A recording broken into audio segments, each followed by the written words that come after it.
The Graphic Histories Podcast. I got bit by a radioactive bug. I tried an experimental drug. Went up for a stroll on a gamma testing range. I found an enchanted hurricane. I made a serum that made me small. I modified the serum so it would make me tall.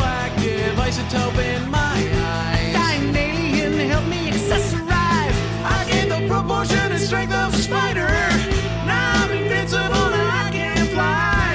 I lost my sight, my other senses were heightened. I'm gonna put on my pajamas and go fight crime. Hey there, you lucky dog, you. Welcome to the Graphic Histories Podcast. My name is André, your podcast host. Big thanks to Uka the Mock for our theme song, Superpowers. And big thanks to you, gentle listener, for tuning in once again to another fun-filled episode, the third episode of Season 6, in which we talked to Ray Anthony Height, a really, really cool cat, man. I like this guy a lot. We had a great conversation. I could have talked to him for many, many more hours. But unfortunately, I have a bit of a busy life, and sometimes, I'd want the conversations to run longer if the guest seems to be into it, but sometimes I got to get off to do trivia, which was the case tonight when I record it. But it was a great conversation. I think we got a lot in there. We kind of got a walk through of his life, his career, and a lot of his personality, which is great. Sometimes, like I say, I really, really click with people on the show, and Ray seemed like one of those. It was a great conversation, and we covered a lot of ground. I guess the one thing I kind of want to address before I dive into the episode with you is the allegations about Neil Gaiman that have just become really public knowledge with the article by Vulture and then being picked up by other news outlets. I've said this before. I'm kind of going to say it again. It's sort of because of wrestling and my connection to it. When the Vince McMahon stuff came out, a lot of people sort of asked me, like, hey, do you think Vince McMahon really could have did this? And I said, absolutely. I said, of all the people in the world that I think could be capable of those things, as weird and kind of horrific as some of them were, he's one of them. I mean, he's a billionaire. People want stuff from him. They want positions. They want money. They want, security. And they're willing to do whatever it takes to get there. And because of that, people in those positions often take advantage. Albeit, mostly, it seems, in a lot of these guys' in a very stereotypical male way, sexual nature, but you never know. So the Neil Gaiman article is sad. It's disheartening. It as someone who liked his work a lot, I read his books. Avidly followed Good Omens, which I really dug. Really liked the Sandman TV show. Loved the Sandman comic. I mean, I loved a lot of his work. It makes me sad, but it also sort of hammers home the truth that I often say, is that we need to stop looking to celebrities, and not necessarily of any sort. It doesn't need to be like a Kardashian or a movie star. It can be a writer. It can be anybody. Like, don't look to them to be paragons of virtue that you need to define your life based on the fact that they're a good person. Most people, not most, I guess that's not fair, but a lot of people in the public forum have secrets, and because they are celebrities or they are loved by many, they're giving opportunities to take advantage of people, opportunities that many of them often take. And that sucks. It's horrific, and it's rough, it's gross, but that is the nature of the beast. And unfortunately, people do it. I'm not saying they should do it, absolutely not. But when humans are fucked up people, fucked up race of creatures, and many of them, when given the opportunity to take advantage of others, will do so for their own personal needs or gains. And it looks as though Gaiman may be one of them as well, and that sucks. That really, really does suck. But we need to stop looking to these people to be the guardians of virtue or good behavior, because often they're not, and often we're disappointed. So, look to people in your life. Look to folks that are good people, that you've had firsthand experience about, and look to them as heroes who people look up to. Read the fictions, the books, watch the shows, watch the movies. Do whatever you want. Get your joy from those things as well. But don't expect the creator to be the person you've built him up him or she in your head to be. Because more often than not, they are not. We feel when we read the work of some of these geniuses that we have some personal connection to them. Like, we know them on some deep level because we read their work. And That's not the case. If I don't think that every actor I've seen is the character they play, so I don't think every writer is the characters they bring and the emotions they elicit doesn't mean they're the same person. So yeah, stop looking to these people and stop being so upset and pearl clutching when it turns out some of them are, broken monsters. And because most people are in some way or another, we just get to hear about these people's very public displays of what they did because they're celebrities. So yeah, let's stop that. Let's just look to the people in your life that are good people and stop looking to celebrities for it. Yeah, I guess it's a longer diatribe than I normally give, but something that prays in my mind. The Vince McMahon thing kind of came up, and when Dave Grohl from the Foo Fighters, they found out he had a secret love child, and I don't know. These people are kind of doing what you expect some celebrities to do. And once again, not endorsement. They should not be doing this. You shouldn't be taking advantage of your position, and you should be not, mentally scarring and harming and sexually assaulting and abusing people. But that does happen. So to kind of expect all these people in these positions to all be good people of the things we love, it's numbers game is not in our favor. So, just look to the people around you. They're the ones that you can, actually check on, actually know, and derive something from. So let's do that. And let's get into this conversation. So we talk about a variety of things, me and Ray. We go through his careers, work for Marvel, his current work with DC, some really cool projects coming out there, the studio he runs, the characters he created, and a lot of studio insight into, how some studios operate, how some places, bigger companies take advantage of artists in a manner. I mean, obviously they're paid, but not what they should be. And it's really getting into some stark conversation and some fun conversation with a guy who's seen all sides of the industry. So great conversation. And here it is. Here's my talk with Ray Height.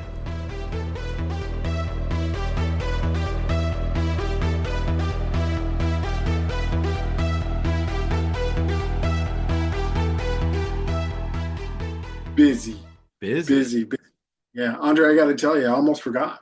Oh, I'm glad I said. You know what is funny? I'm glad you're so responsive when I double checked because, like lately, I've had a string of send people the links and then they'd be like, "Oh, I totally forgot about this.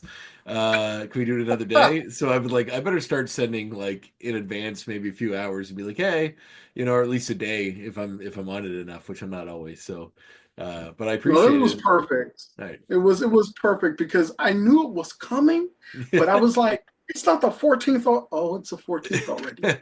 Okay. Yeah. Yeah, that's what happens. You get caught up in work, huh? Oh yeah. It's they released the stuff for the one of the DC projects that I'm on today. Mm-hmm. So big press release and all that stuff's come out. Oh, wow. It's been filming that.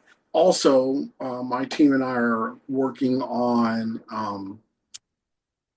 another thing for DC Uh-huh. and our own and the studio projects. So I'm managing that while doing the PR stuff, Yeah. Uh, Wow. So where are you calling in from? Long Beach, California, Oh, just south of lovely. all the apocalypse. Yeah, yeah. Yeah, Yeah. so you're not being touched by any of that, I take it, obviously, because that's No, mostly we thankfully not. I mean, certain friends and family definitely. I've had friends who lost their homes and yeah. friends who had to be evacuated. So we're doing our part. My wife Sheila and I dropped off some donations for a lot of clothes and stuff like that. People in need. We kind of set our we try to get our house together to host evacuees. Mm-hmm. Family. Yeah. So far that hasn't happened. But when it first started going on, it was insane because you wake up and even though like you could smell smoke this far down. Mm-hmm. So yeah, we're just outside the perimeter of all the damage. Yeah, those pictures that they released online, the aerial photos of like how much of it is engulfed in flame. It's like it reminds me of like when I was a kid watching those movies like Volcano, that one with that Tommy Lee Yes, the Jones. disaster. Yeah, Yes, where it you is see like very it's much splitting so like open. that. Yeah, and I was like, Yes, oh my God. it's Um, really crazy. it's pretty wild because like as anybody, you consume a lot of media and a lot of people that create a lot of the media you consume, whether it be a television or film, are in LA. So like I was listening to a podcast today at the gym, and it was, Josh Olson is a scriptwriter, and he's talking about Joe Dante is on it too, the director, and they're talking about or he was talking about how he has friends that lost places. His place is really close to where one of the fires was contained now, and it's it's wild to kind of get in person stories about what's going on that way, from the people that are No, for directly on sure. it through all the ways you can now. It's wild. It's so many, like I would I don't know, I haven't put this out yet. Mhm. And I know for our interview, who knows when it's gonna air, but I was just thinking um doing a benefit Mm, for comics, like we create stuff to help sure, people make it's a comic and great sell the idea. comic. Yeah. Yeah. I'm thinking about doing that right now. You're the first to hear Well, it. actually, this will air next Monday. This Monday coming. So, Oh, perfect. usually Okay. it's pretty far in advance or a few weeks, but because of the holiday, I cut it down to the wire. There's another, there's a couple more this week. So I was thinking, well, if Perfect. one doesn't work out, it'd be okay. But Okay. yeah, no, that'd be very, very cool. I'm Yeah. in, I don't know. yeah. I don't. We'll see. We'll see how it goes. Well, no, you hear it here, folks, that the Ray Height comic book fundraiser will be beginning immediately. Start inundating him with calls and messages. Yeah. No, that's very sweet. That's a great idea. Yeah, I'm in Canada. I live in Nova Scotia, so like the wildfire thing doesn't really touch us too much. Although last year we did have a really big one, and it was mostly because there's that Hurricane Fiona that came through here that knocked a lot of trees Oh down. yeah. So it So a just lot. carried the fire over. Well, no, the trees, and it was earlier that year they had that, so it knocked a lot of trees over. Like a lot of trees in the woods were knocked over. So there's a lot of really dead, dry wood now. And I Yeah. think some kids somewhere were smoking in the woods or something and started. And a big chunk of areas near Halifax, which is Wow. the major city. I'm about an hour away from there. They got hit real bad. There's a lot of the area, and some people had to be evacuated. I don't know if a lot of people lost their homes, but there's some folks that did. And it's rough, That fire. It is something. It is one of nature's fiercest. You Yeah, know. yeah. Well, and I mean, especially things are getting warmer and drier, so that's just how it goes. Yeah. Are you from California originally? I am. I am. I grew up. My hometown is Compton, California. Oh, wow. So we are no stranger to apocalypse. Um, Wow. but yeah. I would say I don't know. I have my own ideas about the start and continue spread of this fire, but let's just say I think there's nature's part and then there's some man-made parts Well, that yeah, like fire doesn't, unless it's lightning, fire doesn't normally start unless, like, you can make wood as hot as you want, but unless there's some kind of an igniter, it doesn't just burst into flames. So, exactly there needs to be something. So, some accelerant, right? yeah, exactly. So, well, that's wild. Right, Yeah. right on. Well, what was were you always into comics as a kid? Was that something? You know what? I was. It's funny. I want to say if it's not today, it was yesterday. It was John Buscema's Hmm. birthday, Yep. I believe. And I remember that was the first like real comic I picked up and looked at like thoroughly. Mm. Um, and it just changed everything for me. And I Really? must have been about 2 years old. Yeah. Wow. I mean, because for me, Spider-Man wasn't a comic; it was a cartoon. Mm. This would be And the the old like yeah, with the famous song, right? yeah, and Um, the jazzy soundtrack and the yes, that one. 6 frames of animation. I That's actually the one. yeah, I got that vinyl recently. I collect vinyl, of course. Look at me. Yeah, I That's got awesome though. the soundtrack to that score for that show. It's called Spider Jazz because they couldn't put the name Spider-Man on it because of licensing.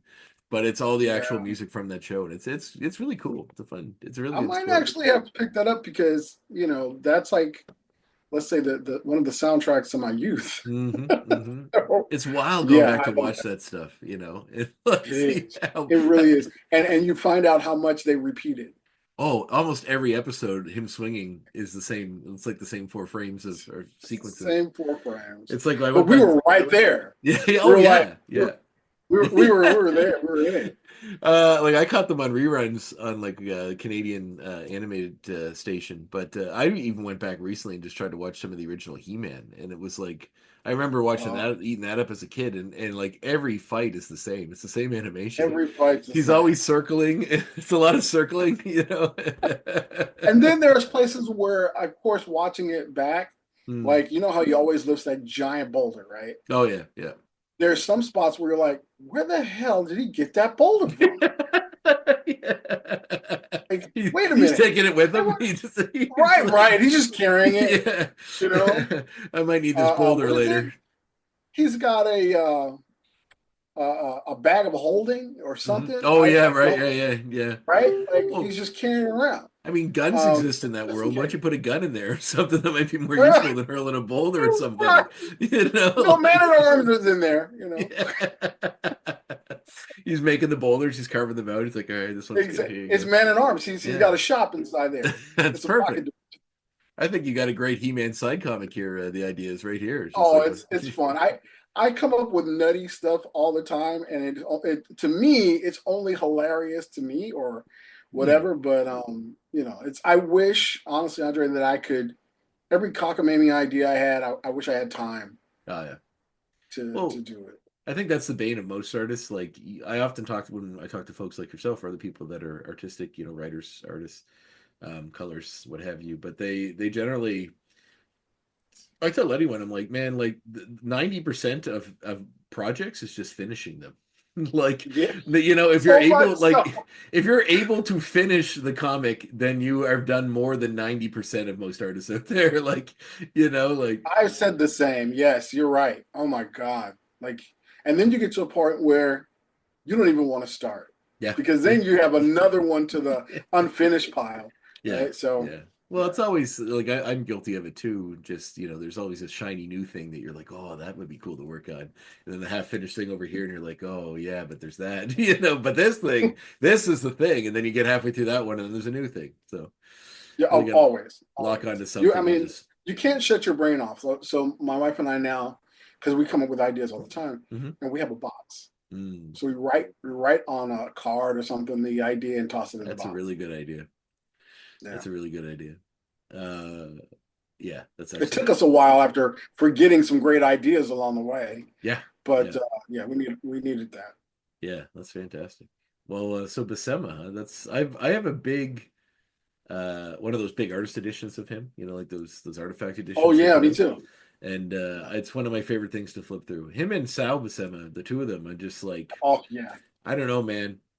Something about it might be at the age you are when you first encounter the comics, and that's like I this is think your version of the way it should look. Um, yes. but that one, because when I was like, I'm 39, when I was coming up, it was like when they had four Spider-Man comics going on at once. It was like Web, regular Spider-Man, Amazing Spider-Man, and Spectacular. And it was Yeah. like Mark Bagley, um, Tom Lyle, I Mm, think was yeah. on the regular Spider-Man one. Buscema was on one, and I think it was Sal Buscema was on Spectacular, maybe. And It definitely was Sal, even though um, John did a little bit during the time that Senior Ramita Senior. oh yeah, He yeah, did like issues of Amazing or something like that. oh yes, yeah, yeah, yeah. Or yeah, so and that was it. But those were my. I would say I absolutely adored Ramita Senior. But Mhm. when those three issues came out, I was like, oh, I mean, I wasn't alive then, but Yeah, the but when I five of them. went back, um, I was just like, wow, Yeah. it's crazy. And was that like, were you already drawing when you discovered the comics, or is that something that like, I was yeah, drawing when I first started. I was drawing coloring books and cartoons.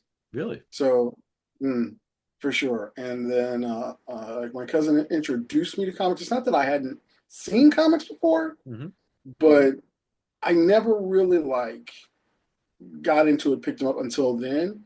And the first comic, one of the first comics that I got, it was like Power Man and Iron Fist, and then Conan Nice. and John Classics. Buscema's Conan. That's right.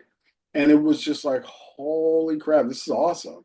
And I remember poring over it and trying to redraw Hmm. Buscema's, scenes and poses and all that. So remember the time clearly had been going on a while, but there was the point where Conan was wearing like the blue tunic. Yep. Usually, did That's when I got into it. was it like storyline wise? He was in the north a lot. I think they added some clothes Yeah, on him. Was he was like in a snow stuff a lot? And I remember that. exactly. And Yeah. then it was just, it looked cool. I mean, it's not that bare chested Conan wasn't cool. It's Mhm. always cool. But that pop of blue against the, a lot of the warm colors is really, Yeah. really cool. I think they Of gave him a course, I horn. couldn't articulate that then, though, Andre. Yeah. Oh yeah. Yeah, I just knew it was cool. That is super cool. Was there like a community of other kids that like a big comic community in like Compton growing up with comics? There was. I didn't Really? find that out. Yeah, there really was. And what was interesting, and I say this often, but my cousin has this phrase. He says, "Comics saved our lives" Hmm. during that time in the '80s. Because in the '80s was '80s like mid to late '80s, early '90s, definitely the '90s was a rough time during gang wars and drugs and stuff like that. It was crazy on the streets. Hmm. Um, but when I found my community of comics, is my dad was a postman and he delivered mail to a comic shop that was in Gardena, California, called Jeffrey's Comics, was very famous. Hmm. And so one of these special days, he picks me up and he's like, "I got a place to take you." And so he takes me to Jeffrey's Comics, and it was like, oh, and I stayed there for hours while he sat in the car. I must have been in there for like 3 hours. Wow, that's beautiful. Um, That's yeah, it wild was when you're a really. kid and you first go to a comic store. You know, like when I Oh, was younger, you just saw them on a rack of Needs and you picked what you needed, like in my hometown. I did that. Yeah, Yeah, well, Needs just convenience store here. But when I went to like my cousin's aunt, I used to go hang out with my cousin, and they would go to Halifax, and I would tag along. And they first took me to Strange Adventures, which is the big comic store in Halifax, and I remember, which is still there. It's where I get my comics now. But I remember when I looked very. up at it, there was like there's so much, and I think I walked around the store probably about 10 times, and the owner at the time looked at me, and I was probably like 10. And he goes, and he's still the guy I get my comics from now. His name's Cal. He said, how much money do you got? And I was like this much. And he goes, all right, I'll pick out some stuff for you. And he picked out a bunch of stuff, and they filled the money. And it was like Gru, Usagi Yojimbo, all this stuff I still love to this day. Bone, I think, was one of them. Again, I'm a massive Bone Oh fan now. my goodness, that's Like, great. yeah, he really set me up, and and I can't thank him enough for that. I mean, I still got my comics from him, so he obviously did something right. And he gave you the best of the best too. Yeah, Like, just really, really great. So I love when that happens. yeah, yeah, I love it. An engaged like shop manager, shop owner. I love that. And they're talking to you, and yeah, oh, this is your first time in the shop. Let me help you out. yeah. You know, I think he was probably um, more annoyed than anything watching me walk around for the 10th time, but maybe, but he set me up with some good maybe. stuff. So I think I started Right. with And him. now look, you're on a path now, right? That's right. Yeah, look at the ephemera of the of I all the stuff. know. Is Yeah, first of all, yeah. let me just say, and I first thing I noticed when the visuals came on Mhm. the call, I am a very big Gremlins fan. So when I saw Oh, Stripe in the hmm, background, yep. I was like, I think I might have to have that. That's a NECA puppet. I think it came out maybe 7, 8 years ago.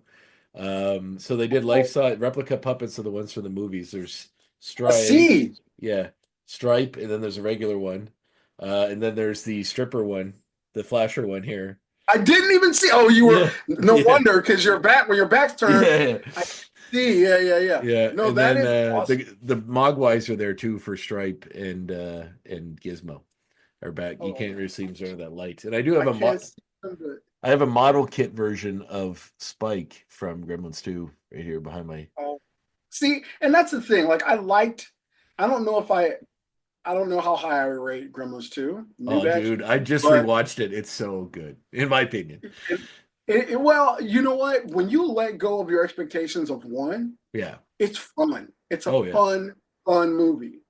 But yeah, Spike, his design was cool. Like Oh, his yeah. design was Especially very, when he very turned into the spider towards the end. yes. Yeah, That's some great stuff. But they were just throwing stuff at the wall, like you pretty know. much. I host a movie night at a local bar in the town I live in, and we did Gremlins a while ago, and then the next one I did Gremlins 2. So like last week we watched Gremlins 2, and man, it like the people that were there were roaring, and there's so many things about it that I forgot because they're kind of making fun, like they're making fun of themselves. There's a point where everyone's kind of Yes. teasing Billy, and they're like, well, what happens if a gremlin's in an airplane and then it eats after it goes over the date line or gets a seed stuck in his Yeah. tooth that comes out after midnight, and he keeps saying, I don't know, I don't make the rules, like I just I just follow them. You got Hulk Hogan in there. You got like the Gremlins taking over the control booth. You got like Yep. Christopher It's Lee. it's Like it's just insane. insane, It's insane. I but it's now I want to fun. watch it again. It's Well, ridiculously fun. like it's my Christmas movie, not New Batch, not two, but Yeah, um one for sure. one is a Christmas movie. I was like, Gremlins is the best Christmas movie. No argument, right? A friend of mine once told me, he said if there's a Christmas tree in the movie, it's a Christmas movie. So You when know what? I like that rule. I watched the new Nosferatu, and there's a Christmas tree in it briefly. I'm like, yes, Nosferatu's a Christmas movie now. Nosferatu is a Christmas Yeah, movie. yeah. And I watched a little while ago Paul Schrader's movie Hardcore with George C. Scott, where he's like, Oh yeah, he's like a dad going to look for his daughter who goes missing in the porn scene in LA. And at the beginning there, Christmas. it's It's a Christmas Christmas. There's a tree. Christmas tree. I'm like, Hardcore is a Christmas movie. This Oh is man, good. Yeah. that's super cool. So Yep. comics So yeah, you're kept you like in right trouble. now. This is probably one of my favorite podcasts, just for the simple fact that you got Good. Spike, you got Stripe, you got the Mogwais, and you got the Flasher in Oh the yes, background. yeah, yeah, yes. There's a while many years ago where I worked. I helped out at a comic store doing their comic orders, and so they would pay me in credit and also give me things for cost. So I just quit. I very quickly accumulated a lot of ridiculous things because I was like, well, why not? Yeah, yeah. So Why one not? of my prime things is this replica of the Infinity Gauntlet that Oh, nice. it actually lights up, and they did like it's on a base of a stone base that has like all the Avengers stuff on it. It's just really neat. Is it I heavy? Yes, I've always been a massive Thanos fan in general, like in comics. Like I love Jim Starlin and everything he kind of brought to comics, all the fun space stuff. So they Me actually, one too. of those shelves back there's like a shrine of Thanos's. You can see them all, the statues kind of. Starling But things. yeah, pretty much. And Yeah. so like I always say when we talk about comics, if you would have told me that I'd see Thanos in a Marvel movie at some point in my life, I would have thought you were insane. If you told me he'd be the main bad guy over several movies, I would have never believed you. Or even I'd see Groot or any of these other characters that, why would you think that they would ever make it to mainstream? Especially in the desert of like comic book content we got growing up, right? It was like the Superman movies, the Batman movies, and not much until Blade and then X-Men, then I Spider-Man, know, Daredevil. right? Then the ante got upped, but I never would have guessed that. I mean, if you read Infinity War, like that's Oh yeah, huge. yeah. It's huge. I never would have guessed that they were leading to Infinity War until the end of that first. Well, even with the Tesseract, I couldn't even have thought about it Mhm. until you see Thanos at the end of the first one, and I'm like, no way are they going to do this. Yeah. It was ambitious to say the least, and they pulled it off with really panache. Like I really loved what they did. Mhm. It's going to be a hard one to beat. Yeah, I'd be curious to see what the next wave. I mean, I'm kind of I think maybe there's a part of me that was so starved as a child for any like other content besides just the comics that like I'm even the ones that most people don't like. I'm still like, this is great. Like I don't know what you're complaining about. Marvel's done very little that I I've been feel the like, same way. yeah, that like like I'm a Marvel apologist when it comes to some of the stuff they put out. But Yeah, some people have weird lines in the sand they draw when it comes to what is accessible, like what is permissible for their adaptation to do and what is not. And I just try to be very open about it because it's like, they're not gonna be able to please everyone. If you made something that was 100% comic accurate, it probably would be not as accessible to the Joe Schmo that doesn't read comics that they need to sell ticket to. So, no. And so I yeah, bet you can tell online who actually read the comics and who can't, who haven't. yeah, yeah. And a lot of Yeah, the most people's complaints are dumb. It's yeah, like when people like complained about the She-Hulk series, I was like, have you ever read a She-Hulk comic? It's pretty close. right. Like, like It's as far, very close. It's yeah. very burned, right? It's Yeah, it's very burned. Yeah, which was the one I read growing up. Like probably same. reruns of it, but I was like, I love that comic, and even like what Dan Slott did it, and those characters, those writers, like they, and Yeah, I would say that's a great mixture. You notice that? yeah, It's like Byrne and Slott's together, which I thought was a good show. I thought it was a good show. It was the She-Hulk that I knew for sure. it was I don't fun. know. I mean, yeah, I think now it's all split. I think we have, because the movies are so successful. Yeah. You have the movie fans, and then you have the actual original content fans. And then I would honestly say there's a good swath of people that are like us, where we enjoy both. You know what I mean? Like, yeah, 100%. Yeah. I mean, that's the beauty of comics, though. Like in the same world, you have the Punisher, like killing drug dealers, and then you also have people fighting for a space gauntlet full of magic stones. Like this is like that. That's that the can beauty be of reality comics. itself. Yeah, like that's the beauty. You get all of the. Then there's people doing magic over here. There's space aliens over there. There's people beneath the earth. There's dinosaurs. Like it's just it's that's the beauty of comics to me. Subatomic. Yeah, exactly. In the microverse, there's the Micronauts running around. You got all kinds of something for everybody. Gods, and it's great. You get street level, and you got that. Like that's the beauty of it to me. I love that encased universe. I love that too. Like they all started different, and then they figured out a way to bring everybody all together. So I'm really digging that. Like DC seems to be taking a step from that and doing with their shared universe, having one person run it and making it all. I'm very excited for the Superman movie. Very, very excited. Well, I mean, honestly, I figured that was going to be the thing, because they got tired of Marvel kicking their ass in the movies. Although DC's animation department is 100%. That is like where DC a trade off, right? Yeah, but Gunn I've always loved everything he's done, and me too. That Creature Commando show is excellent, and his Suicide Squad movie is probably one of my top 5 favorite superhero movies, and like I love that movie. I told someone, I said, if a movie that has a bunch of criminals fighting a giant pink starfish actually has tears coming out of my eyes in the theater, it's a good fucking movie. I'm like, that's it. That's it. Yeah, I'm like, I care about those people so much. When like Bloodsport is shooting the alien, his daughter's watching my TV and she's proud of him. I was like, oh my God. I'm like, and now you're in there. You're in the fields. Yeah. And he's done his job as, 100%. That's really it. That's what this is about. Like, he keeps the heart there.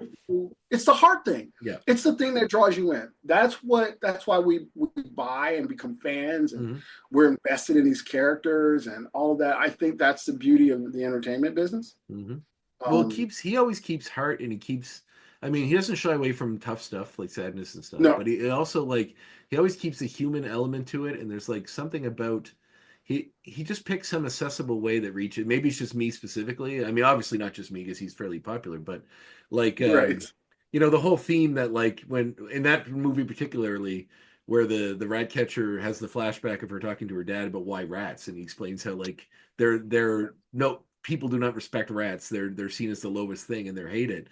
But if they can be proven useful, then even the most broken of us can too. And it was such a it's just there's something that just hits the humanity at your center, and you're like, oh my God.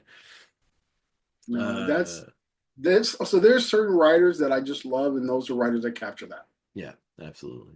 Well, when did you? And they do it in a fun way. Yeah, absolutely. It's because comic I don't want to get into the whole Snyder versus whatever, but to me, it's that was the. I will admit that I actually liked his Justice League cut, but he had a lot of benefits to that he wouldn't have had if he had just got to make it. Like he got to see what everyone hated about the previous one. He also got to do it in over 4 hours. Like a lot of stuff that wouldn't have happened if he had just gotten to do it the way he probably wanted to do it. But yeah, everything doesn't need to be dark and gritty and serious. We can have a little bit of fun in our superhero narratives, and especially with a character like Superman. He should be bright, he should be happy, he should be hopeful. So then that's what that trailer really hit me with. And so I'm very excited about that. Same here. It really I don't know. It just made me I've never been a real Superman fan. I have moments. Yep. I have moments where I really like, oh man, that's same as me. Great. Yeah. Right? I know what I want him to be. I just don't always follow his adventures. That's it. I know what I want Superman to be, and when I see it, I'm there. No. I'm the fan. And when I don't see it, it just galls past me. Most recently, the I had him on the show. Mark Russell, the writer, he did that Superman Mm, Space Age comic, and that was like, this is what Superman should be to me. And also Superman with Grant Morrison was always up there too. yeah. This is the Superman I want. Kind of hopeful, good. Not everything needs to be. That Injustice game series always makes me kind of shrug a little. It's like, let's turn Superman into a fucking monster. Just Uh-huh. Yeah. like, I mean, who's the ultimate foe? yeah, Superman. exactly. Yeah. So, well, I guess getting into comics and following them as you went along, when did you start making your own? Was that something that came as well after you got beyond the drawing? It did. I always liked telling stories. I always loved stories. And I probably have been drawing comics or making up stories at least since I was in elementary school. Mm-hmm. Um, and then, like you had mentioned before, you start meeting friends who were into the same things. And then together we started, building our own thing. Like we Nice. would create comics and stories all the time. And it wasn't really until I was like 15, 16 where I actually started drawing them. Nice. So yeah, like I was really drawing them. Like at first, we would just do character designs Mm-hmm. or something, just come up with characters. But actually putting them in a sequential, you know, comic form, Mm-hmm. that didn't come to like 15, 16, I believe. My best friend, he would probably know the dates. He's that guy. Um, but yeah, so we've been doing that. We had created uh, what is it? Role playing games, the whole thing. Like we Mm-hmm. really, really went for it. And then by the time I was 19, even though we've been talking about it for like 3 years, we finally published our own book. We published little ash can and sold it. And then we published a black and white comic, like I think 2 years later or something like that. Were these Something like that. superhero stories? Uh-huh. They were all Nice. superhero stories to a degree. I mean, some were sci-fi stories. I mean, mine, I love superheroes, so mine was definitely a superhero story. Um, and reminiscent, and I like the street level guys, Mhm. especially during that time. So it was very street level.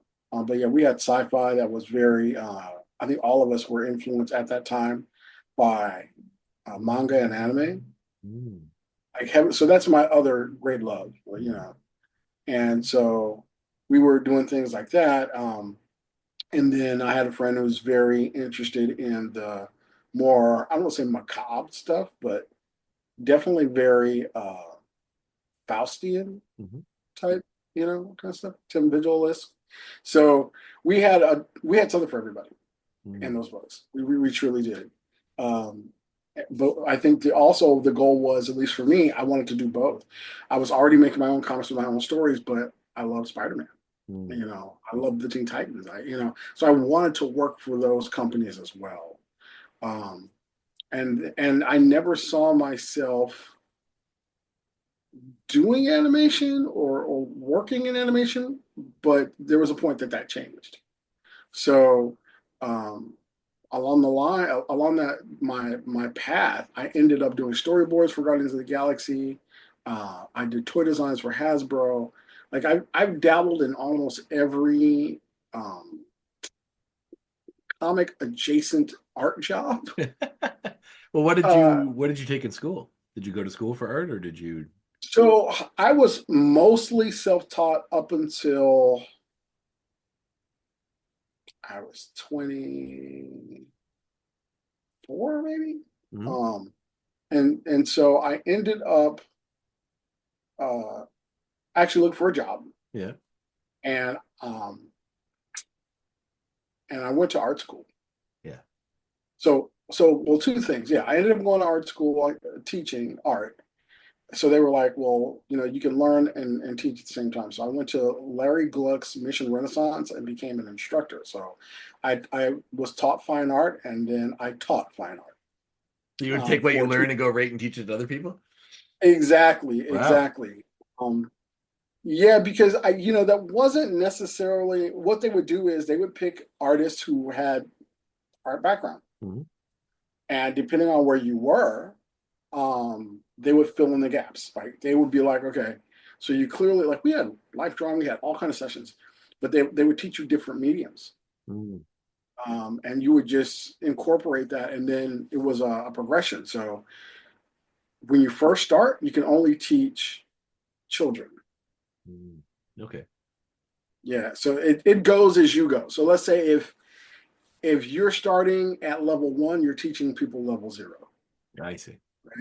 Yeah, You so always keep a it step went, ahead. Yeah. yeah, All at right. least. Yeah, so that's where I was. I Wow. was teaching for a while, and then I think I got my first.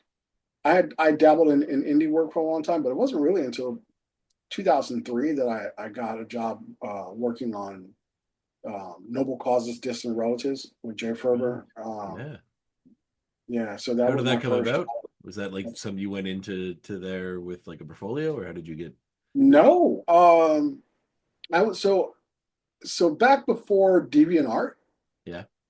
there was a place called Pencil Jack, and then Lead Heavy came out of that, which is another art group that had Scotty Young, Mark Brooks, Kari Randolph, all these people I knew, Hmm. and then the Wizard message boards and all of those things. And then Right. along came the Image Comics message board. Hmm. So yeah, we were both like a lot of the artists that you see now that I always say, like the people that I knew, the people that most people know now as comic superstars, they were just friends, and we're all in this group together.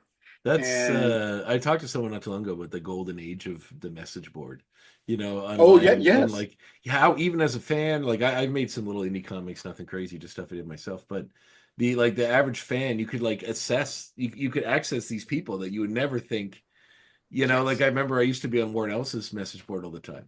And Oh yeah, that's right. yeah, So all of these people had either a message board or their own website or something back yeah, then. yeah, 100%. Like I remember, I think it was, I can't remember the name of the writer. This is gonna, I feel bad if he's listening. Hopefully he's not. But the he did the JLA. There's like a JLA Elseworlds tale, which is kind of like a steampunk JLA Elseworlds story. Oh, And I feel like there's a one or two parter. It was just thinner volumes, and I remember talking about it. It might have been Age of something. I can't remember now.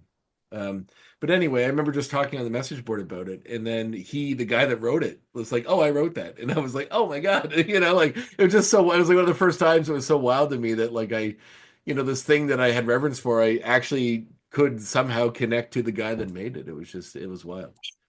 absolutely. Like I think that's the reason why in this particular generation we were the predecessors.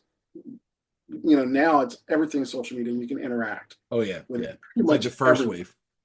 Yeah, we were part of the first wave. Yeah. So that was the beauty of it. And I remember that's how I ended up talking to Eric Larson and Mm. Very cool guy. I remember on DeviantArt or one of these, I don't know if it was DeviantArt first or one of the message boards that Mike Ringo reached out to me. It was Oh like wow, wow. I love it him. was pretty awesome. It was pretty awesome back then. But we're all striving for the same thing. So Mm. yeah, I think Jay had a talent search or something like Really? about that. And so, he's like, yeah, here's the script, do the sample script and post it on the board or whatever. And that's how I got the job. Wow. That's awesome. Yeah. Huge. I was one of my favorite times. And Jay and I today are friends but I credit Jay as like really discovering me, Mm. you know. Well, sometimes Um, all you need is someone to give you a chance, right? That's all yeah. most people are really just looking for, is to have, you can do it. You just need a chance to prove it. Well, I was thinking about Robert Kirkman. Hmm. Robert Kirkman gave a lot of the guys now that chance. Oh yeah. And even he created his own chance, Hmm. but he had his old comic publishing company, Funkatron. Hmm. So, that's where he first published Battle Pope. Yep. I Yeah, collected yeah, those. right. Yeah, so those days, and so Well, I a remember lot of the guys. reading somewhere about him, which I thought was great, that I guess like when he did the Walking Dead for Image said they wanted him to do a book that had aliens in it. So he told them Oh, that, well, yeah, yes, he lied to them about how aliens would be behind the zombie plague, and then with the hope that it would get popular enough that they wouldn't care after it got so popular, and luckily enough it did. yeah. But They wanted a hook, yeah, and that's yeah, what he told them it was. yeah. You know, he told them that was a hook. Like, oh, at the end is going to be, it's going to be aliens, and they're the cause of the zombie plague, and blah blah blah.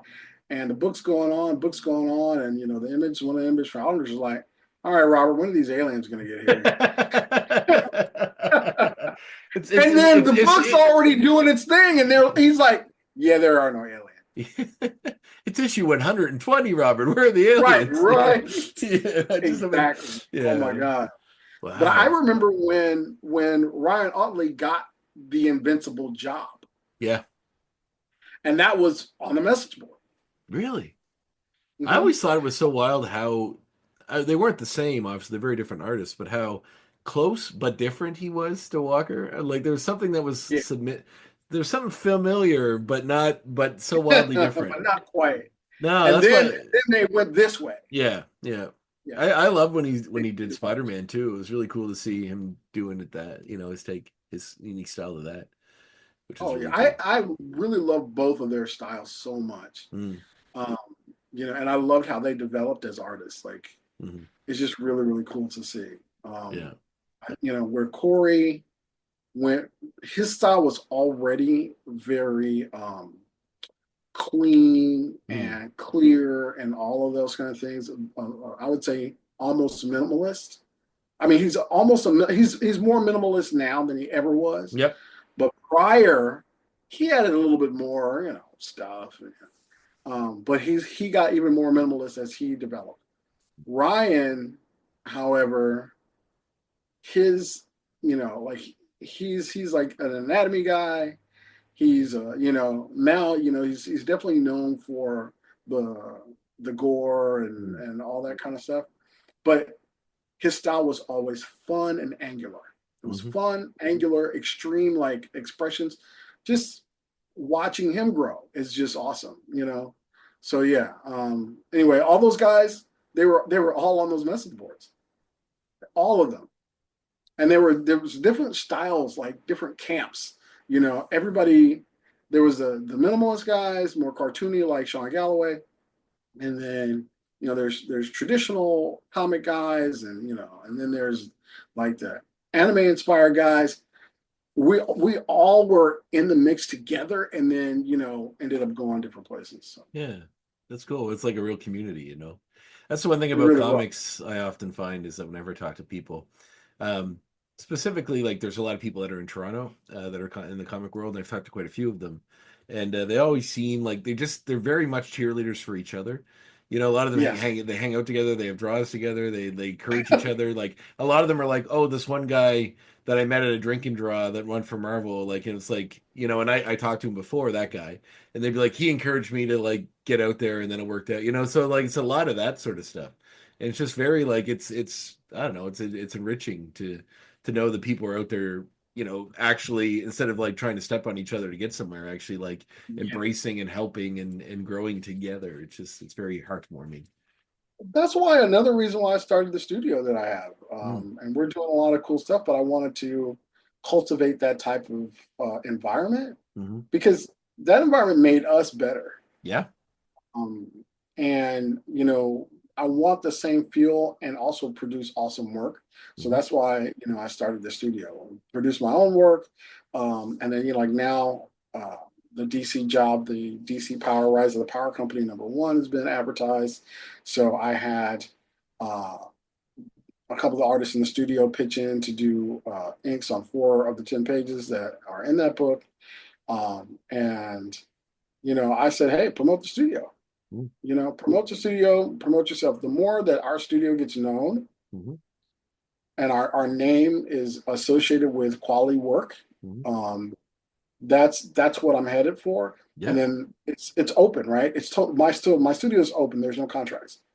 Oh, really? So yeah, Cool. totally. Like Interesting. if somebody wants to do their own thing, then they can do their own thing. If they want to take on jobs solely for themselves, they take on jobs solely for themselves.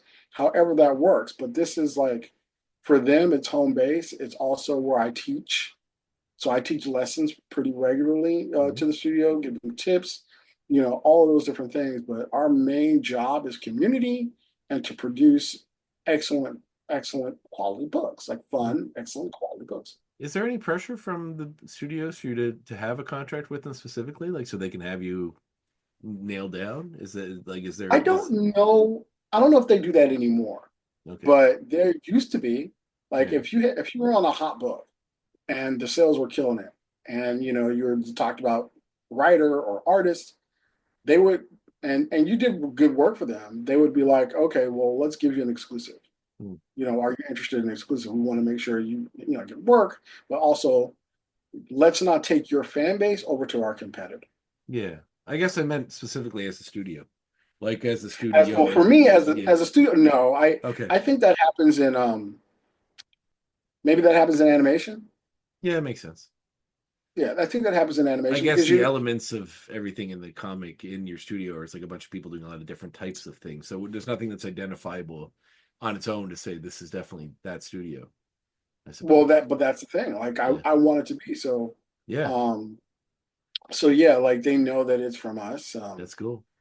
But the cool thing is freelance. Most of comics, unless you're a staffer, is freelance work, Yeah, yeah, 100%. and they like to keep it that way. Yeah, 'cause they don't have to pay as much, you know. No, Yeah, and they don't they have to pay don't your have to pay as benefits and they don't much. have to do all that stuff. It's That's it, it's Andre. You it's said it. it's wild how like I remember John Oliver did a whole project a while ago on wrestling on the WWE and how they pay their wrestlers, and it's like they're all freelancers. They're freelancers that can't work anywhere else. But Yes, like so, yeah. yeah. So it's like you can't go to another company, but you're technically not an employee of our company. Therefore, we don't have to pay your insurance or those things that give you health benefits or all that. Like I'm in Canada, so it's a little different here. I'm a little interested because I also one of my part-time jobs. I'm a professional wrestler, so I do that as well. Oh, Um, see, that's well. I looked you up and I saw oh yeah, man. that. It's funny because I looked you up like a little while ago just to kind of go through some of your work, and I put Ray height, and it just said it gave me like the heights of famous Rays. It's like it just Oh gave me my a list. God. It's just like, yeah, I thought that was really You funny. gotta put the whole name. Yeah, I did. I discovered that. Yes. Yeah, that's crazy. That's Yeah, crazy. Yeah. it's like It here's a happens. It yeah, happens. yeah. But yeah, no, that's I mean that's standards and practices for like most of these big companies. It's like whatever way they can whatever way they can find to save money is at your expense or not. And I'd like to believe that there are some that are different, but once the company becomes so big, there's so many moving parts that it's, unless you have a Yeah, really it's altruistic now become CEO. rare. Yeah. Yeah, it's become rare that companies are known for how generous they are to their employees. Well, yeah, it seems like the guys that like have big, big, big hits or the thing they made goes on to be something else that's also big, like Walking Dead or something, where you get Oh that yeah. sort of freedom to get those sort of things or get to do the projects you want to work on. But otherwise, you're just sort of a cog in the machine, it seems. Yeah, I Well, think there's a happy place where it yeah. could work out. But you're Yeah. right. Well, I've Companies get so big, they can do what they want. Yeah, I mean, I've talked to Paul Leibitz, who's like, the editor for DC for a million years and editor in chief. Decades. And he, he's very much like, yeah, the contract's the contract. Read your contract. If you don't like it, negotiate a better contract. And it's like, he's not wrong. Yes. You know, Yeah, no, um, but they bank on that. yeah. This is the conversation for a whole other time. Oh, But yeah. essentially, most of the big two, their practice is the love of the IP. Yeah. So Yeah. if somebody were to say, "Hey, Andre, I want you to write, Captain Marvel," um, Marvel, I'm and there. you're Yeah. right, like I'm I'll do there. it for nothing. Like you've already accepted the job without Yeah. reading the contract because you get to write Captain Marvel. Yeah. They know this. Oh, yes. Yeah. Yeah. They They prey on know your this, so passion. they play into it, and then they give you this whole thing like, well, maybe you shouldn't ask for this, maybe you shouldn't ask for a raise, maybe you shouldn't ask to renegotiate. There's like 1,000 other people behind you, Andre, that really want this job, and they'll take this deal. Mhm. And you're like, Yeah. I really want to write Captain Marvel. Yeah. You know Yeah. what I mean? So yeah, it's a whole tool, and Well, yeah. That's the weird thing about a business because like it's wild when it's a business that's related to a passion. Like if you're just yeah, like a construction worker, an engineer, and a guy's like, "Oh, hey, come work for my engineering firm," and he offers you this much money, you're not going to take a shitty offer because of the passion to get to engineer. You're just happy. I'm sure you'll get that from whatever you do, so you can go find a better one. But when it's something like wrestling or like writing or art or comics or working in film or things you even love. these poor guys, the video game people or the special effects people that get screwed out of money for Yes, these movies that make billions of dollars. You're like, they're so they're getting a passionate, and really share. want to do it. Yeah, like, and So they really prey on that, and it sucks because the part of what makes the people that create the good products so passionate about it is because they love it so much. But it's like you use that as it's Exactly. a double-edged sword. You can use it to get the great product, but also not get what you deserve for doing it probably. So Well, for sure. I mean, honestly, I think, and that's the thing where I find myself now is I still love Marvel DC IP. I still love it. of course, you grew up with it. But right, I grew up with it. Like so. But the other part is I want ownership, and I want to build something that is 100% mine. I can only be replaced if I replace myself. Mhm. Yeah. Right. Yeah. And because like Mike Mignola can he can do Hellboy Universe stuff anytime he wants. Yep. And there's a built-in audience, and people know Mike, whatever.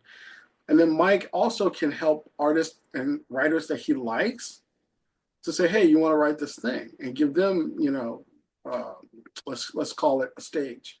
Yeah. He has the power to do that. And depending on his deal, the deal fits Mike. Yep. It's not the other way around. There's I kickstarted a documentary. It was either Kickstarter or one of those ones about him. Making Monsters, I think it was called, that came out. So Yeah. they sent you a Blu-ray of the documentary, and your name's in the list of the producers or people that helped make it. It was very, because I didn't know anything about him beyond just reading in a magazine interview here and there. But to actually, he's kind of a prickly person, but A little bit. not in a bad, but not like Ebenezer Scrooge or something. He just you see that, and he's very defensive of his work, and he knows his value. He knows what he's done. He's found his niche, and how he found that, like working on Batman comic. He did a particular Batman comic that was set in a cemetery, and that's sort of what got a lot of attention about his style and doing the extra shadow and how he does it. Yeah. But there's so many things. Yeah, because he got a lot of flack. Yeah, he did. Yeah, flack for that. Well, even I have on the wall, you probably can't see it, but on the wall there is the Batman Gotham by Gaslight comic he did. Oh yeah, I mean there are things that he did that I really enjoyed. So he got a lot of flack for doing. Was it before? Was it New Mutants? Not New Mutants. It was one of those that turned into X Force. Maybe it was X Force already. Yeah. He took over, and I think he did 3 issues. I love those issues. I thought they were great. They were definitely different Cool. from what had been previously done, but people were shitting on those issues because they were used to a certain thing. But I think so. There's that, and then Odyssey, I thought was great. Yeah. I mean, it's cool. artistic. Yeah. Very cool. So I don't know, but if you watch the video, the movie, yeah, Mike also has a bit of a self-deprecating. Yeah. Right. I think all of us do. All of us creatives do. Until you find out what you have, right? Because I think he had to come to that, because I don't think without Hellboy he wouldn't have come into his own.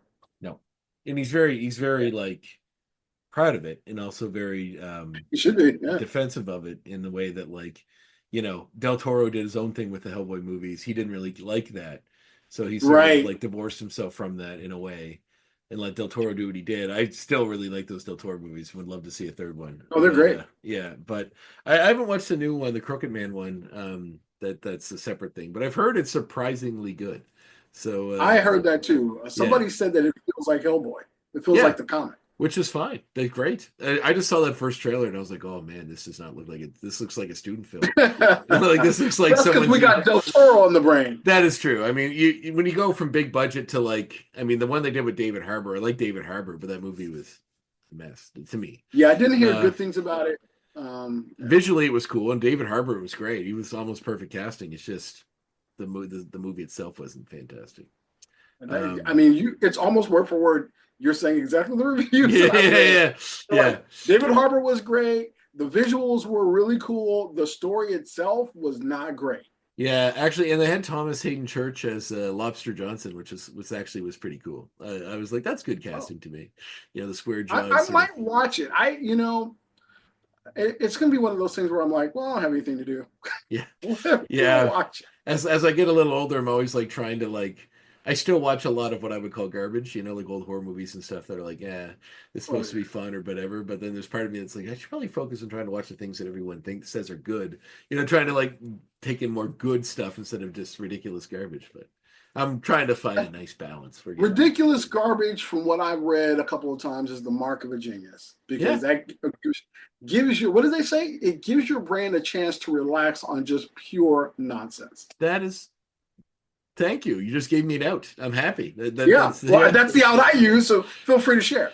Well, like I have this, Like all the trash content. like I collect a lot of Criterion Blu-rays because I collect physical media too, and I Yeah. have hundreds, if not 1,000 of them. And I remember I'll sit there and I'll look at here is like this ridiculous 80s horror movie, and then here's that Ingmar Bergman set I've been trying to get through, and which is excellent. But I'm just like, do I want to watch The Seventh Seal or do I want to watch like Toby Seven Hooper's Seal. Toby Hooper's Life Force? Like which one do I Oh, like, but you so know what? I've seen both. I think yeah. you can't go.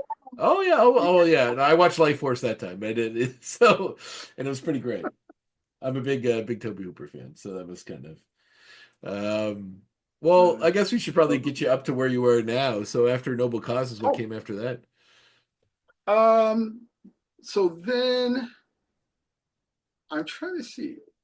So yeah, my first.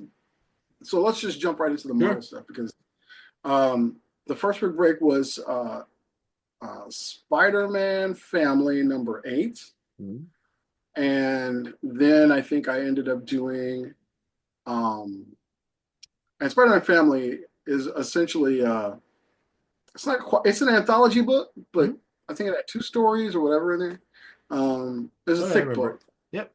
Yeah, yeah. So that was cool, but it was a full 22 pages though. So it was, yeah, I think a full 22 pages per story. So it wasn't like I jumped right into a full issues. Mhm. And then I did Spider-Man Back in Quack with Howard the Duck. Nice. And so it was one of those things where the editor, like Mark Brooks and I's style during that time were Hmm. similar. Hmm. So he's on one part of the book and I'm on the other part of the book. Nice. So that was cool. And then I think I ended up doing Fear Itself, Fearsome Nice. 4, which is great. It was fun. Yeah, that was cool. That That was must that have been was fun very. designing working on those characters because like making Asgard versions of everybody must have been a blast.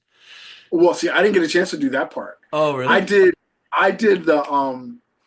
It was I drew Howard again, right? Because Right. I just draw Howard so well. Let me tell you about manifesting, Andre. So before I jumped on the Marvel, I was like, I will draw anything at Marvel. They just got to give me a shot. I would even draw Howard the Duck, because at the time, I was very well aware of Howard Mhm. and Gerber's work and all of that. But when the movie came out, Mhm. I was like, I don't know, man. This is Oh, the movie's super, terrible. and I love camp, Yeah. but it was Howard and it was Marvel, and I was like, I don't know, man. It's a goof troop. Yeah. So, but I wanted to work on the comics. I was like, I'll just draw Howard the Duck. I ended up drawing Howard, I think, 3 times in my entire, career The so far. universe was like, yes, we will The give you universe all was the like, you Howard. want to draw Howard from Marvel? Here you go. You will draw Um, nothing else. I will draw, It's and like and a I got Twilight Zone story where like you get your wish, but it's too much of it. oh, it's I call it Wishmaster. It's Wishmaster, right? Yeah, So even because better. trash, right? Yeah, yeah. Once you told me what you were watching, I was like, he's gonna know Oh Wishmaster. yeah, yeah. Oh, I know So yeah, Wishmaster. yeah, it's 100%. totally Wishmaster. So, but it was fun. I had a good time. I really enjoyed it. So I did a few things. I ended up doing Spider Girl. So let's go through the list. If Mhm. the things I can remember, I Sure. did Spider Girl. Again, it's so funny because it was a moment where me and Brooks were like back to back on stuff. Hmm. Um, and when both Mark and Fiona were doing the original, uh, it was here in Long Beach, and they were putting it together, and I was at the table, so I watched them Oh, put a rock. cool. Uh, it was super cool. And then, but yeah, I ended up working on it later on, past what he was doing, and so that book, Clayton Henry was on as the artist then. So I was helping out with that. I never got a full issue, but so that was fun. And then I did Fantastic Four Marvel superheroes. Mhm. I did what is it? The Daredevil Shadow something? Shadowland. Shadowland. I Yeah. did an issue of that. They could have had Um, a good run. Like you had a gamut of running like a lot of different characters all across the Marvel. right? But I never got longer than an issue or two. Like at that point, the longest thing I'd ever done was Fearsome Four. Hmm. Poor brother. It was 3 issues. The three issues. And really it was like three partial issues. Hmm. The first one I jumped on, I did like 4 or 5 pages or something. And then the next one, the next two, I did most of the book. Hmm. And then that was that. But I was consecutively, that was it at the time. So then I ended up doing the next thing was, well, I took a break because I did She-Hulk. But this was during the time where things was getting pretty lean, and there was some other stuff popping up. And I was like, well, I'm not getting a lot of calls, whatever the thing was. And then I said, well, I do still want to do my creator own work, so I was doing that. I did. I launched Midnight Tiger, which is my creator own book, on Kickstarter, 2012. And this was the early days, right? The early days of Kickstarter, Oh, No yeah. Man's Land. And it launched there. So, and it did well. It was successful. I think I asked for $6,500 and got $7,000 or something like that, which was great. But again, like I said, it was the early days. Mhm. So no one really understood the idea of shipping Right. and how crazy Much expensive, shipping is, yeah, it's right? insanity. Because it was like shirts, and I'm going to do posters, and I'm going to do, and all the things, and all that stuff costs money, and then you have to figure out how to ship all these different materials safely. That campaign was such a burn. So I always call that failing upwards. Mhm. It was a great experience, but then I learned a lot, and I learned what I was capable of and what I wasn't. But then it got picked up by a publisher. Even though I published it myself through my own first company, Mhm. and then it got picked up by a publisher. It was Action Lab, and all you got to do is look up Action Lab and see what's going on there. Mhm. But what else? During that time, I was doing a bunch of stuff. I tried to get in on DC, it never happened. I didn't start working for DC until last year or two, like the last 3 years. So it was little stuff here and there. The last 3 years, I started working at DC. But in between, I did a great book where I had the longest run ever, which was Superb, Oh, yes. Iron Forge. Yep. So I did covers. It was kind of a dream project. I did covers and I did interiors for several issues. I think I contributed to 8 issues of that. But I launched the series. That was a dream of mine. I wanted to do it at Marvel, but the genius that Joseph Illich was like, no, we're going to put you on a book, and you're going to be the guy. Nice. You're going to be the main guy. So, and I was, and it helped my career tremendously. Well, I imagine in your industry, the reputation's big too. Like if you're dependable. Yes, reputation is really big. Sales. Yes. Sales and rep. Sales right? first, then rep. Yeah. Yes. Yeah. Yes, sir. Yeah. Sales first, then rep. If your sales are great, they let a lot of assholes they keep working. Yeah. Because it is what it is, right? Yeah. CB, I keep repeating this. I know CB Zwolski heard it someplace else, but he applied to comics, and it's so on point. It's like you got to be very good at your job. You got to be on time, and you got to be nice, and you only need 2 of those to succeed. Yeah. Right. So be nice / easy to work with. Yes. Right. Be on time, hit your deadlines, and be very good. Right. So somebody who's mediocre, who hits their deadlines and is nice to people, will do very well. Yeah. Right. Somebody who's a banger when it comes to art and storytelling is a total dick, but they hit their deadlines. They'll do well. Right. Somebody who doesn't hit their deadlines, like me, like I was 50-50. I would hit some, I wouldn't hit others, but I thought I was okay. I did pretty good, and I was nice to work with. It was nice to work with. So for the most part, I stayed working. Yeah. So Some projects I hit all three, Nice. but I never not did anything unless it was one of those where I just was rushing and it had to get done. And those I hate to look at, but I look at because I can tell, like, you rushed. We rushed. That wasn't your best work. So yeah. Anyway, that's the thing. Yeah. But if the book made money, because I found out that Superb was #2 on the whole Catalyst Prime launch, I was like, shit, yeah. Shit, yeah. Yeah, absolutely. Right? So, yeah. So that's how I ended up jumping on to Moon Girl and Devil Dinosaur. Oh, wow. That's cool. That's a super cool project. Yeah. I love both. I have fond memories of both projects, and I became basically the regular fill-in on Moon Girl and Devil Dinosaur. So I did 5 or 6 issues of that. I contributed to that. And it was like big fights too. So I like that series quite a bit. I was happy to see Devil Dinosaur come back. I was sad to see Moon Boy get kind of shuffled aside, but yeah. but I do like Moon Girl, and I think it's they did some really cool stuff for that project. It's a ton of fun. It was probably the high. I would say easily in like my top 5 projects. Nice. Well, and everybody there was awesome. So when you decided to assemble the studio, was that just like, we talked about it earlier, but how hard was it to find likewise artists? Did you have enough people in your circle that could start building that? So I'll tell you what's very interesting. I had a studio before. Oh, okay. Because in between that journey where it was like the drop off between like 2012, all this other kind of stuff, I started a production company because I picked up a lot of lessons from working at Hasbro, doing all these different things. And then I was always interested. This is when I got really interested in the production of animation. So I figured out how they did things. And then I knew like Ken Lashley had a little production thing going on. Yeah. So I was like, well, this could be an avenue, right? So I built a production company called Right Height Media with my wife, Shayla Height. And we had contracts with Viz and Cartoon Network. So we would translate their cartoons into graphic novels. Another great artist that ended up being my right hand was Nate Lovett.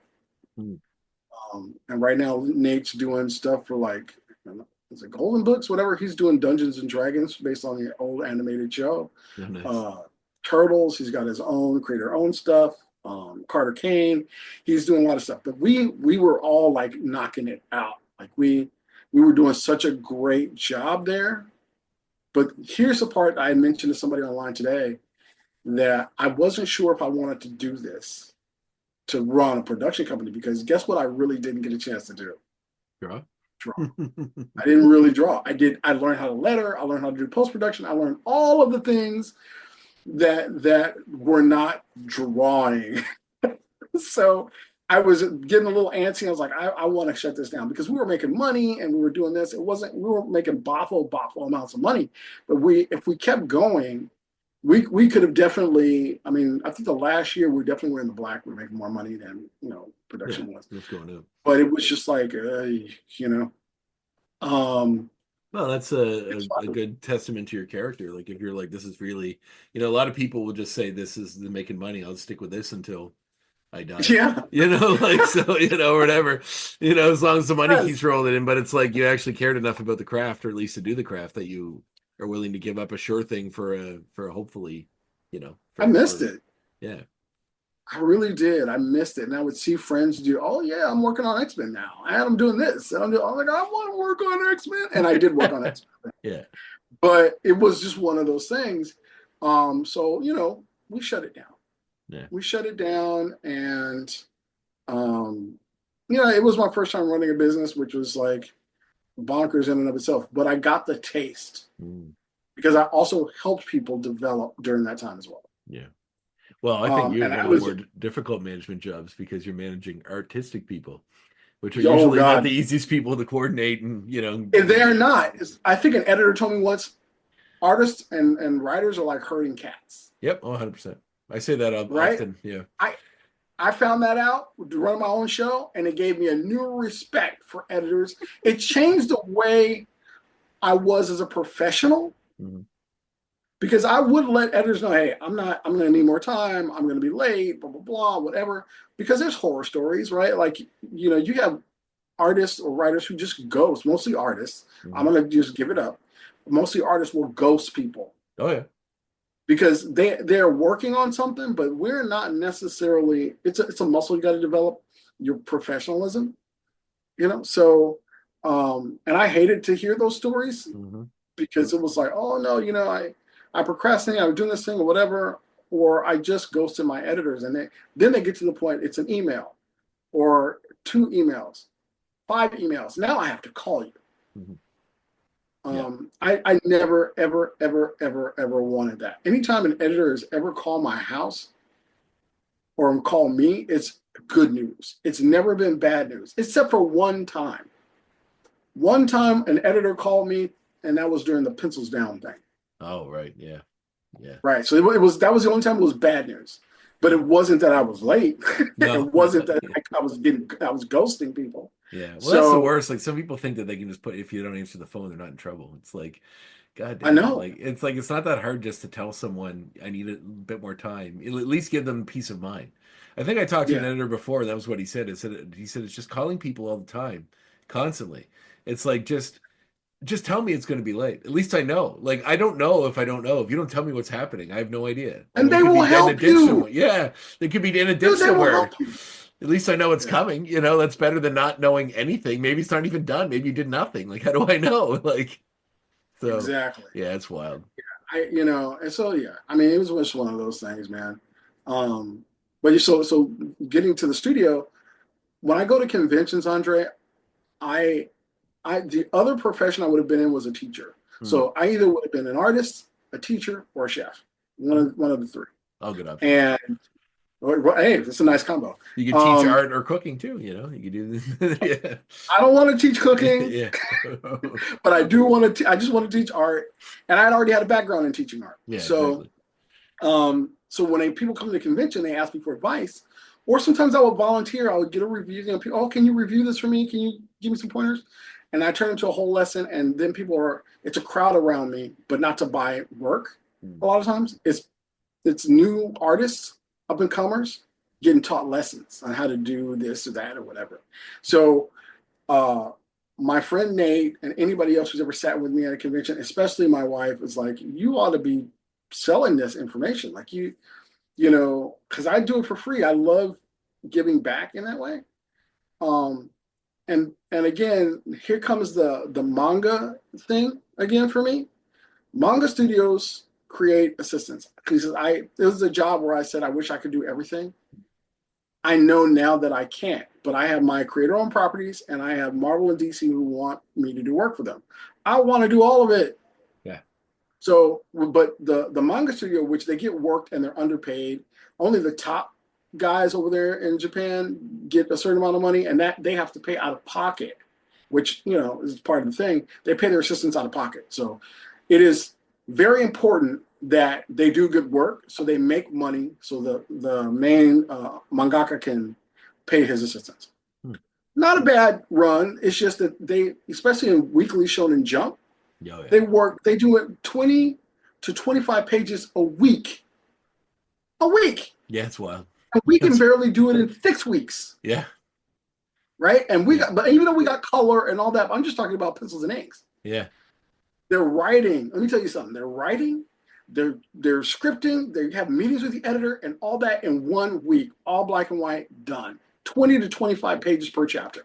Wow. There's no way I was interested in doing that, but I did it's an all hands on deck to create great work. So I thought, well, what if I had a month and 4 or 5 assistants that are up and coming, that need to know the craft, that need to, really learn the ropes, and I could teach them not to do the bad things that us old pros went through, like sleep deprivation, bad, muy malo, right? No, don't do that. Yeah. So, knowing your worth, like you need to get paid. There is no, do this on spec or what? No, it's time out of your day where you could be going to a part-time job and making money.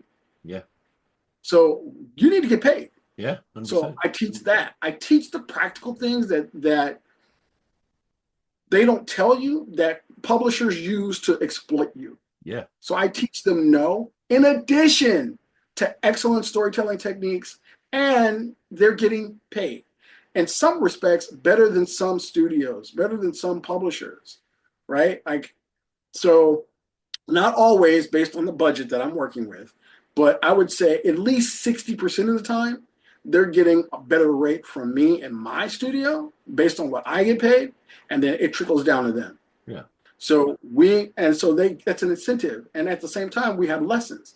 Hey, we're going to learn on composition. Hey, we're going to learn on perspective. We're going to, this is how you tell a story, all these different things. So they're getting all of that in my studio. And then we produce this work and we put it out.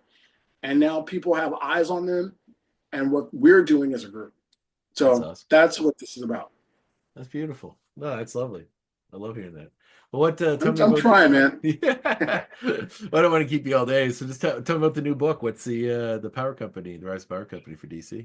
So it's Amanda Waller was right kind of thing. Oh. And so it delves into that, and I got to work with Vida Ayala, Chris Sotomayor, and World Design, and we produced Batman and the Signal story for this 4-part anthology that is going to be the lead-in to some things to deal with the power company. Okay, very cool. So yeah, Awesome. yeah. I mean, the news is out today, and yeah, people should definitely dig in. It was like I mentioned, the Moon Girl and Devil Dinosaur team, this Batman and the Signal team, top tier. So I would say my top tier teams, top 3 right now, is the Batman Signal team, the Star Wars Dr. Aphra team, Nice, and the Moon Girl and Devil Dinosaur team. Those are not to say that anybody that doesn't make the list, you guys were great for different reasons, but these 3 teams, for whatever reason, there was such a harmony. It's just a harmony to it, and I would work with these groups anytime ever again. So yeah, I mean, that comes out, and people were like, when I worked at DC, my first job there was Constantine and Papa Midnight. Not necessarily a superhero, right? I mean, Constantine, he's not really a superhero. Yeah. And their story wasn't superhero, it was supernatural, right? So, but my wife was a big fan of Constantine, was super, super happy. I was super happy because it was my first DC job. And the editor I had there was pretty great, like super, super great. So, yeah, so that was the first job I had, not a superhero. And then the next job I got was Milestones in History. Love Milestone. I'm a huge Milestone fan. So when I got approached to work on Milestones in History, it was like, holy shit, I actually am going to get to draw Static and Icon and Hardware and all these guys. Nope. My story was about Prince. I love Prince. And to some, a superhero in his own right. Yeah. But not what I was expecting. Yeah. Again, did a great job on it. I really, because I also love Prince, and my brother-in-law, Demetrius, a shout out to him, is a huge Prince fan. He actually has some of the originals I gave after I was done. So that was cool. And, my mentor, Dennis Cowan, did the first Prince book. So it was great to see. That's awesome. Yeah, but I'm a superhero guy, Andre. I draw superheroes. And for me to be a DC, the editor, Marcus Draper, was like, how can you be a DC and never drawn a superhero? I drew Black Manta. I did the Aquaman story. The same editor, Mike McAllister, gave me that job too. And, I'll work with Mike again, just on characters that I want to work on though. Nice. But I never, like Black Manta, I made, me and Joey Esposito, who I think also is writing The Pedestrian. We did a great job on that. And that was one of the first jobs that my team helped to do. Studio Skye-Tiger team helped to work on that book, and people were like, I was like, this is gonna be my last like full book. Yeah, And I'm just gonna focus on my own stuff. that's awesome. And we did some great work on it. I mean, my son Anthony Height even helped out on some inks because I taught him how to ink. Oh, that's Um, awesome. yeah, so but yeah, I mean, that was the first job that my studio did, and we did a great job. Now fast forward to this, to Power Company, and Marcus Draper reached out to me and told me about it, and I said, well, I'm a big fan of the Signal. If I get to draw the Signal, I'll do it. Right? I love the Signal. I people have been wanting me to do something in the Bat family, like Nightwing or Teen Titans or whatever, Robin. I always wanted to. I think I fit very well there. Mm-hmm. But the opportunity has never come until now, until Marcus Draper. Right. So yeah, and we kicked his ass. So we did a great job. We did such a great job on that, and there's more announcements. So now I'm forging a relationship with DC that's very good. Oh, And excellent. so there's other DC things on the horizon for me. This is just the first to come out Oh, well, great. for me and my studio, by the way. Just so you hear. Well, For me and my studio. I can't wait to see what's next. This is awesome. Well, along with our studio projects, which is Midnight Tiger Evo, Arise to Ruin, the Chronicles of Buck Rogers. So we're going to do Buck Rogers Oh, cool. one shot. That's really fun. Yeah, we're reimagining that. We're doing production on my wife's book, What the F Mama. Mm-hmm. It's a hilarious adult comedy, kind of like Big Mouth meets Boondocks meets, Nice. kind of thing. And then what else are we doing? Zombie Eater comes out near Halloween.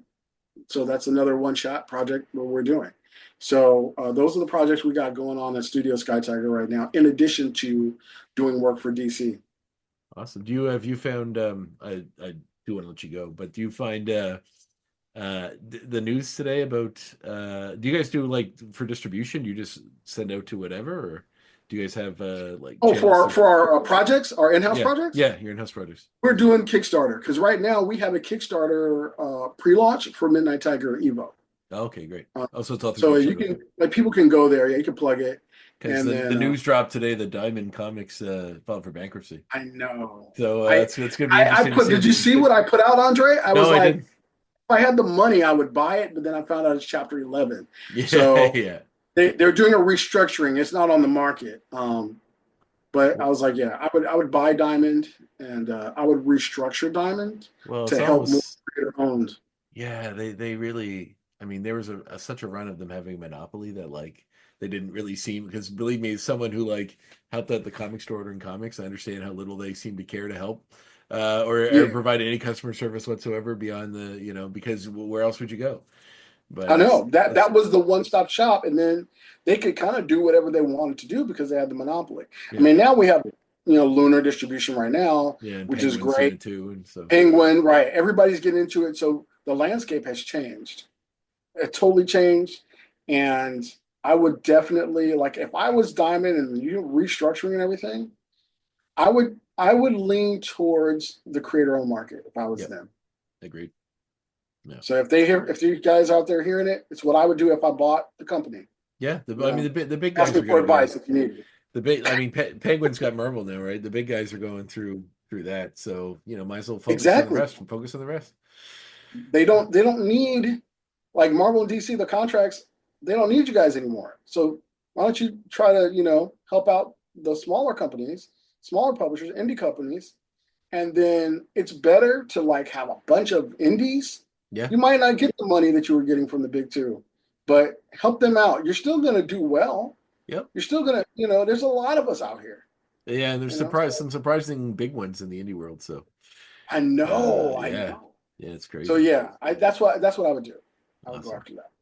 All right. Well, thanks so much, Ray. I really appreciate being on the show. This is a great conversation. It's really fun talking with you. Thank you. This was fun. This is very fun. Thank you for inviting me to the show. Absolutely. Well, I'll be sure to pimp a lot of your projects out there and let everyone know that what you guys are doing on my socials, and I look forward to seeing the rest of the stuff at DC. It's gonna be awesome. Thank you so much. Yeah, you guys aren't ready for it. Thanks again, Ray. Have a good one, Andre.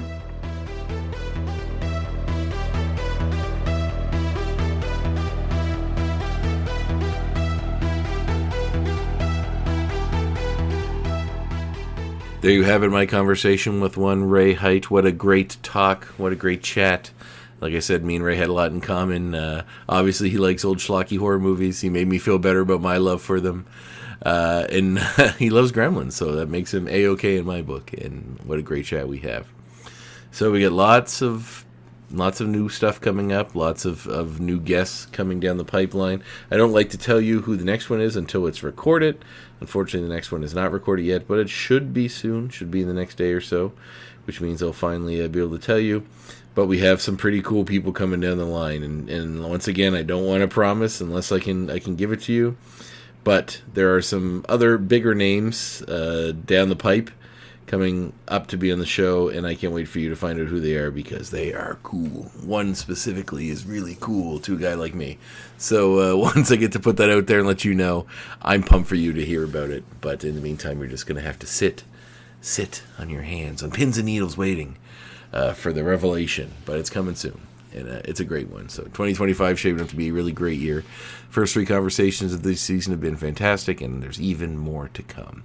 So thanks for tuning in, and I will see you in a week's time. But in the meantime, stay safe, have fun, and go read some comics, goddamn you. Go read some comics by Ray Anthony Height, because they are super, super cool. And he's got some amazing projects coming, so go read those, and read any comic.